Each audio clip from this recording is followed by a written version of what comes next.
वृषाली, आज मी खूप खुश आहे.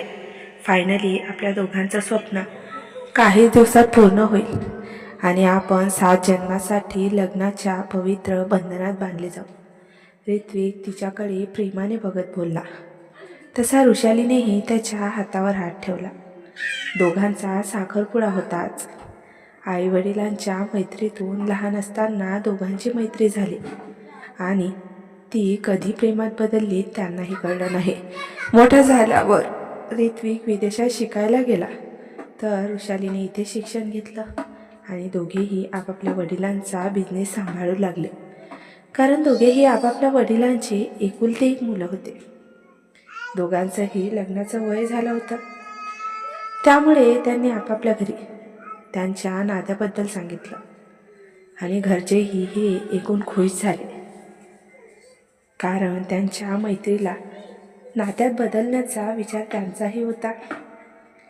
सर्वांच्या सहमतीने ऋत्विक आणि वृषालीचं लग्न ठरलं आणि आज साखरपुड्यापर्यंत पोहोचलं. Congratulations both of you. ते दोघे एकमेकांच्या डोळ्यात हरवलेले होते की अचानक कुणाचा तरी आवाज त्यांच्या कानावर पडला आणि त्यांनी दचकून समोर पाहिलं तर दिशा उभी होती. दिशा, तू? किती वेळची वाट बघत आहे तुझी. सगळे पाहुणे परत जायला लागले आणि तू आता येत आहेस. वृषाली लगेच लटक्या रागात बोलली. तसे दिशाने डोळे मिचकावले. दिशा, तुला तर माहीत आहे ना माझ्याही भोवती किती कामं असतात. आज एक खूप मोठं ऑपरेशन होतं, तेच करून इथे आली आहे. सोड ते सगळं. आता हे सांग, आता तर तू खुश आहेस ना. तुझा ऋत्विक फायनली तुला मिळाला. दिशा हसून म्हणाली. तसं त्या दोघांनी एकमेकांकडे पाहिलं आणि ऋत्विकने वृषालीच्या खांद्यावर हात ठेवला तसे तिने त्याला डोळे वटारले. दिशा, लग्न अजून झालं कुठे. अजून 1 महिना वेळ आहे. या 1 महिन्यात काय होऊ शकते आपण सांगू शकतो का. वृषाली हलकी हसून म्हणाली. अशी का बोलत आहेस. काहीही होणार नाही. तुम्ही दोघी कायम सोबत राहणार. चल, मी अंकल आंटीला भेटून येते. एवढं बोलून दिशा स्टेजवरून खाली निघून गेली. वृषाली, जेवढ्याही वेळेस मी दिशाला भेटलो खूप छान वाटलं. किती फ्री नेचर आहे तिचं. बघून वाटतही नाही की ती शहरातील सर्वात मोठी सर्जन असणार. ऋत्विक दिशाच्या पाठमोऱ्या आकृतीकडे बघत बोलला. हो, आणि हे यामुळेच की ती एका अनाथ आश्रमात वाढलेली आहे. तिथूनच तिला हे सर्व संस्कार मिळाले आहेत आणि गरिबांच्या दुःखांची जाणीव आहे.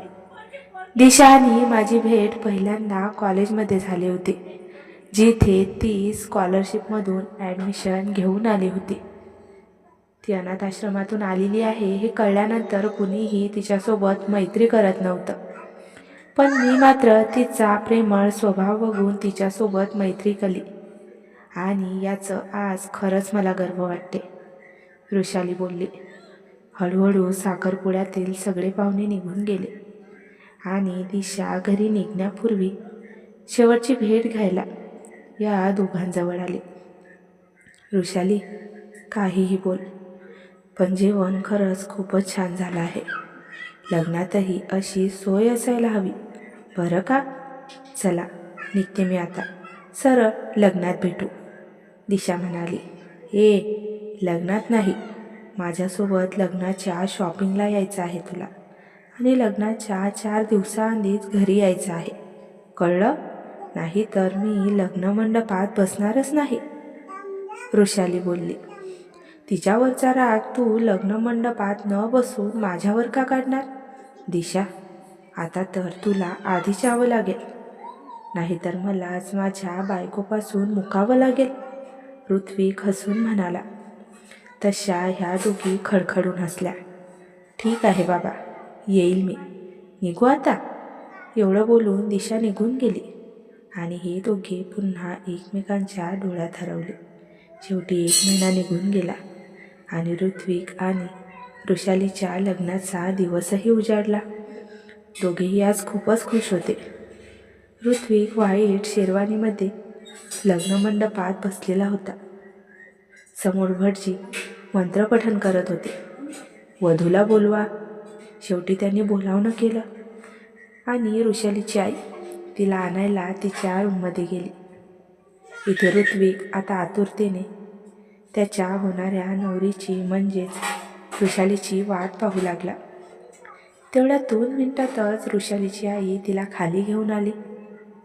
गोल्डन कलरच्या लेहंग्यामध्ये डोक्यावर घुंगट घेऊन ती पायऱ्या उतरून खाली येत होती. ऋत्विकची तर यावेळी तिचा चेहरा बघण्याची खूपच इच्छा होती, जेणेकरून ती कशी दिसत आहे त्याला कळेल. पण वृषालीच्या माहेरी लग्नात घुंगट घेण्याची प्रथा होती, त्यामुळे लग्न होईपर्यंत त्याला तिचा चेहरा बघता येणार नव्हता. वृषाली त्याच्याजवळ येऊन बसली आणि त्याने हळूच तिचा हात हातात घेतला. ती मात्र शांत बसून होती. हळूहळू लग्नाची विधी संपत गेली. ऋत्विक आणि वृषालीने विधिवत 7 फेरे घेतले आणि आता वेळ आली तिच्या गळ्यात मंगळसूत्र घालून सिंदूर भरण्याची.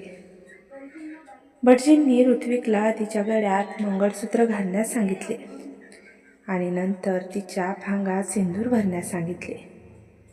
ऋत्विकने त्याप्रमाणे तिच्या गळ्यात मंगळसूत्र घातलं आणि आता बोटात सिंदूर घेतलं. तसं भटजींनी आता वृषालीचं घुंगट वर करायला सांगितलं. तशी त्याची आई पटकन पुढे आली आणि तिने वृषालीचं घुंगट वर केलं आणि आता ऋत्विक तिच्या भांगात सिंदूर भरणार. त्याआधीच त्याच्या नजरेस नवरीच्या वेशात बसलेल्या घुंगट घेतलेल्या दिशाचा चेहरा पडला आणि त्याच्या पायाखालची जमीनच सरकली. हो, वृषालीच्या ऐवजी जिच्यासोबत ऋत्विकने 7 फेरे घेतले होते, जिच्या गळ्यात मंगळसूत्र घातलं होतं, ती वृषाली नसून दिशा होती. जिला बघून ऋत्विकला खूप मोठा धक्का बसला होता.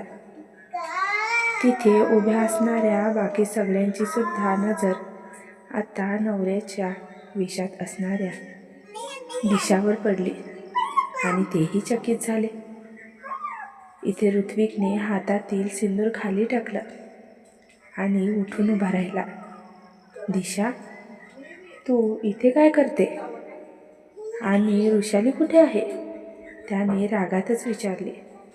तसे दिशाचे डोळे ठसकन पाण्याने भरले, पण ती काहीही बोलली नाही. दिशा, काहीतरी विचारतोय मी तुला. कुठे आहे वृषाली? त्याने आता ओढून विचारले.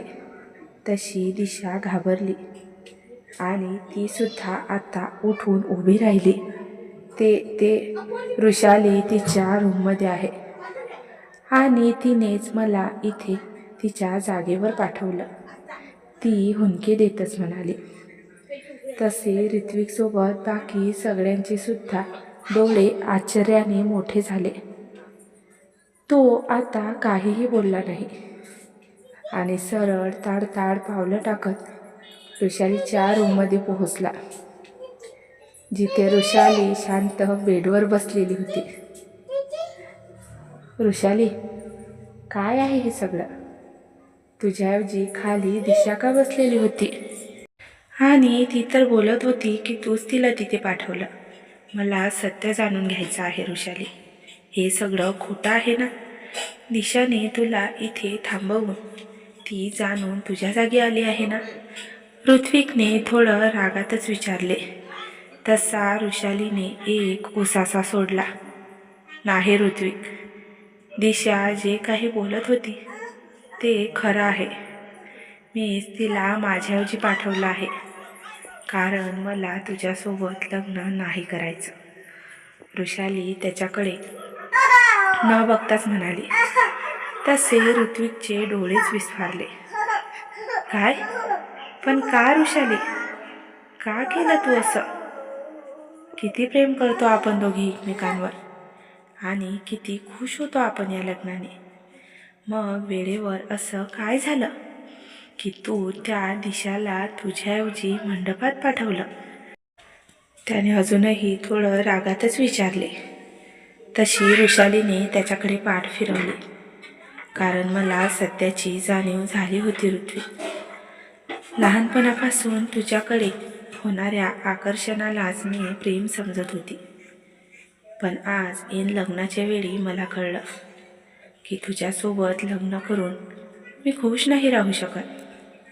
त्यामुळे लग्नानंतर तू सुद्धा खुश नाही राहणार. त्यामुळेच मी दिशाला माझ्या जागी बसवलं. यापुढे मी तुला काहीही नाही सांगू शकत. तुझ्यासाठी आता चांगलं हेच होईल की तू दिशासोबत नवीन आयुष्याची सुरुवात कर आणि तिच्यासोबत खुश राहा. लग्न तर तुमचं झालंच आहे, वृषाली बोलली. तसं ऋत्विकच्या कपाळावर आठ्यांचं जाळं पसरलं. नाही, मी या लग्नाला नाही मानत आणि दिशाबरोबर माझं लग्न पूर्ण नाही झालं. ते अजून अपूर्णच आहे. मी तिच्या भांगात सिंदूर नाही भरलं आणि कधी भरणार सुद्धा नाही. आणि राहिला प्रश्न तुझा, तर तू माझं मन दुखावलं आहेस वृषाली. त्यासाठी मी तुला कधीही माफ करणार नाही. तुला जर माझ्यासोबत लग्न करायचं नव्हतं तर कशाला माझ्यासोबत प्रेमाचं खोटं नाटक केलं? का केलं तू असं? ऋत्विक रागानेच म्हणाला. मी म्हणाली ना ऋत्विक, मी नाही करत तुझ्यावर प्रेम. जा आता तू इथून. जे काही झालं ते तुझ्या चांगल्यासाठीच झालं. एवढं बोलून वृषाली खिडकीत जाऊन उभी राहिली आणि ते ऋत्विकचे डोळे तुडुंब पाण्याने भरले. तो रागातच खाली आला. तोपर्यंत त्याचे आई बाबा आणि वृषालीची फॅमिली यांच्याशिवाय तिथे कुणीही राहिलं नव्हतं. लग्नाला आलेली सगळी पाहुणे आपापल्या घरी निघून गेले होते. दिशा अजूनही नवरीच्या वेशात मंडपात होती. जी बघून ऋत्विकच्या डोळ्यात राग उतरला. तू हे सर्व कुठल्या उद्देशाने केलं मला नाही माहीत, पण दिशा यासाठी मी तुला कधीही माफ करणार नाही. तुला माहीत होतं मी फक्त वृषालीवर प्रेम करतो, तरीही तू हे सर्व केलं. या लग्नाला मी कधीही नाही मानणार आणि तुझ्यासाठी सुद्धा आता हेच चांगलं होईल की तू इथून निघून जा. माझ्यासोबत भविष्याचं स्वप्न तर तू अजिबातच बघू नको. तो रागातच बोलला.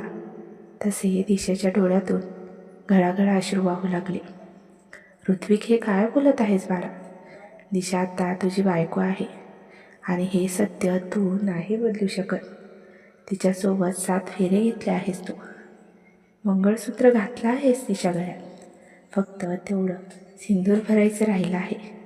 तेवढं भर आणि हे लग्न पूर्ण कर.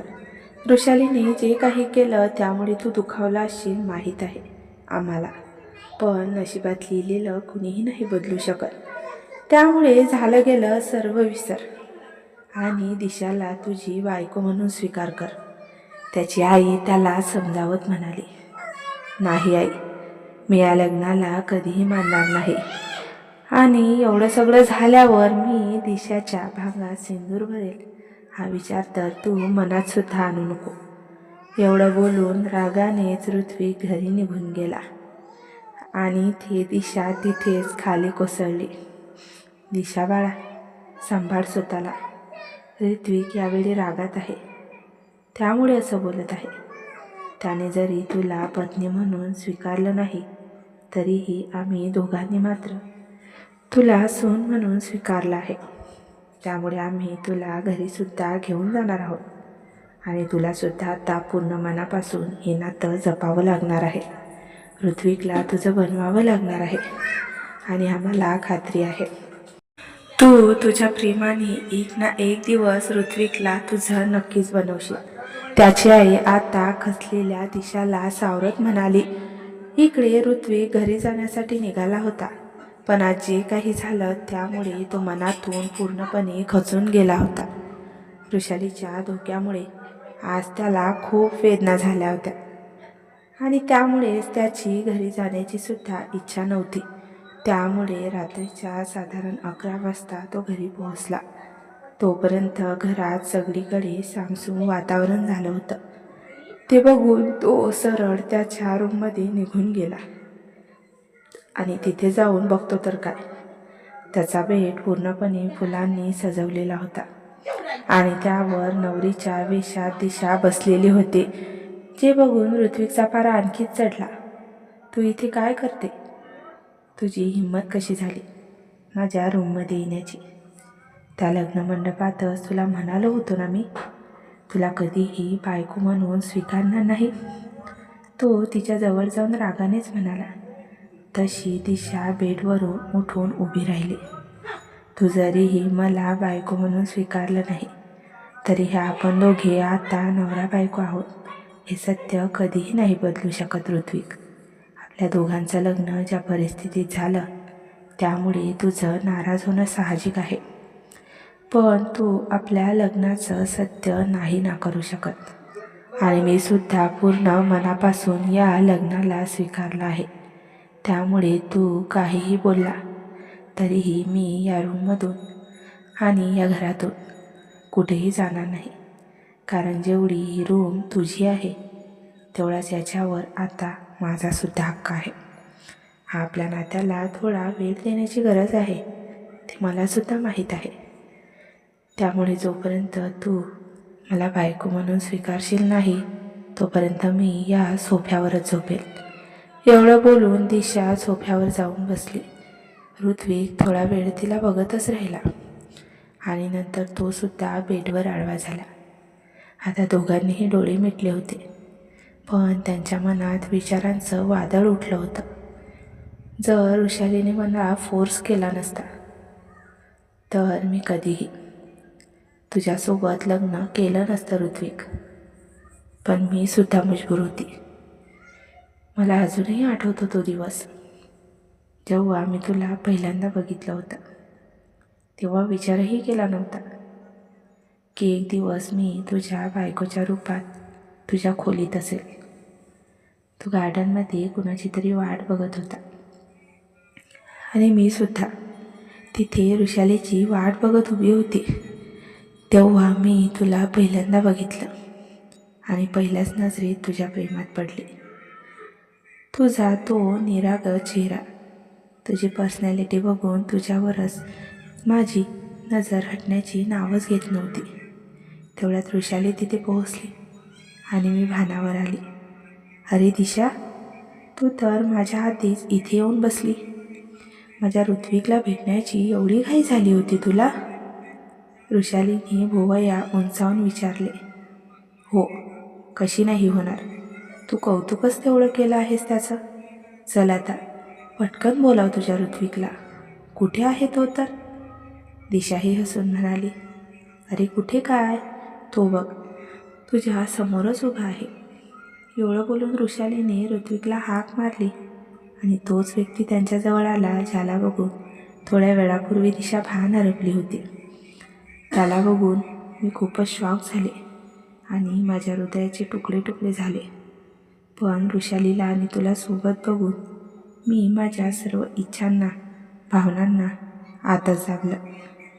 तेव्हापासून मी तुला फक्त एका फ्रेंडच्या नजरेनेच बघितलं आणि वृषालीच्या होणाऱ्या नवऱ्याच्या नजरेने. तेव्हा मी कधी विचारही केला नव्हता की काही क्षण तुझ्यासाठी माझ्या मनात ज्या भावना निर्माण झाल्या होत्या, तू न जाणता त्या गार्डनमध्ये मी जे स्वप्न बघितलं होतं ते सत्यात उतरेल म्हणून. पण आता तुझी बायको झाल्यानंतर माझ्या मनातील त्या भावना पुन्हा जागृत झाल्या आहेत. तुझ्यावर खूप प्रेम करते मी ऋत्विक आणि देवाने आपल्या दोघांना ज्या पवित्र बंधनात बांधलं आहे, तू त्याला नाही मानलं तरी मी कायम या नात्याला मनापासून निभावेल. विचारातच दिशा कधी झोपी गेली तिचं तिलाही कळलं नाही. मित्रांनो, कथेचा पहिला भाग तुम्हाला कसा वाटला कमेंट करून नक्कीच सांगा. जर तुम्हाला कथा आवडत असेल तर कथेला लाईक आणि शेअरसुद्धा करा. तसेच चॅनलला सबस्क्राईब करायला विसरू नका. धन्यवाद.